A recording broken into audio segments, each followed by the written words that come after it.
Fala galera, Marcinho Reis aqui na voz, falando com vocês, sempre aquela nossa resenha que vocês já estão ligados, a gente falando aqui no O Futeboleiro BR, trazendo tudo que rola no mundo da bola de mais importante, também futebol brasileiro, futebol sul-americano, futebol europeu e seleções, tudo que tiver de mais importante a gente sempre vai estar trazendo aqui para vocês, falando no Futeboleiro dessa maneira mais descontraída, falando na linguagem do torcedor. E torcedor corintiano, ontem o coração foi na boca, hein? Que jogo duro e difícil contra o Vasco da Gama. É verdade que o Vasco não vence o Corinthians há 13 anos, agora vai para 14, né? Acho que a maior rivalidade interestadual que existe é essa, colocada no futebol brasileiro, né? O Vasco não consegue vencer o Corinthians de jeito nenhum. Não interessa a fase que o Corinthians está.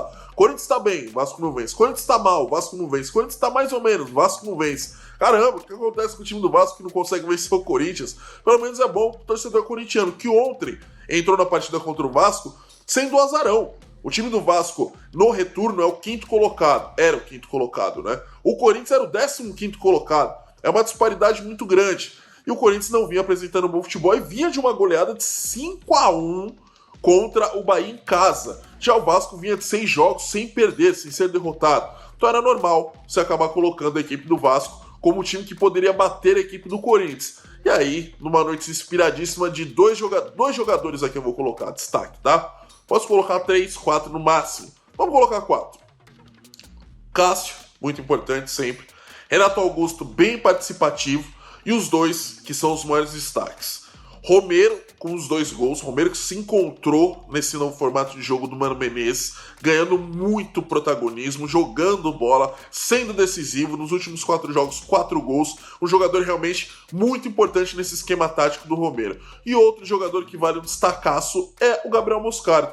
Gabriel Moscardo, na minha visão, na minha opinião, ele foi mais importante até do que o Romero. Os caras vão falar, pô, você tá maluco, o Romero fez os 2 gols. Tudo bem, o Gabriel Moscardo fez o gol que decidiu a vitória, 3-2, o primeiro gol com o manto alvinegro na equipe profissional, e foi extremamente importante defensivamente e ofensivamente. O Moscardo foi muito importante no jogo de ontem, jogou muita bola. O garoto de 17 anos parecia um veterano, ele foi importantíssimo. O Corinthians ontem foi muito bem e soube reagir no momento que, com menos de 10 minutos de bola rolando, sofreu um gol. E aí parecia realmente que o Corinthians ia acabar sucumbindo, né?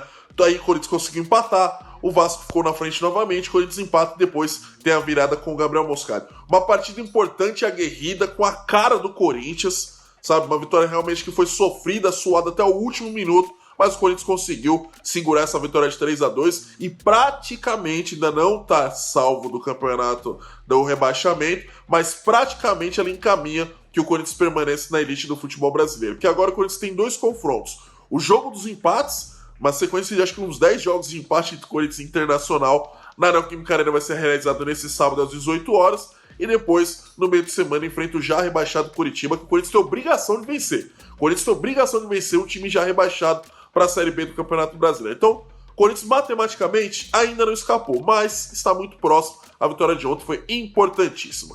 É nóis, rapaziada do Futeboleiro, tamo junto, sempre lá, segue lá e acompanhe. É nóis.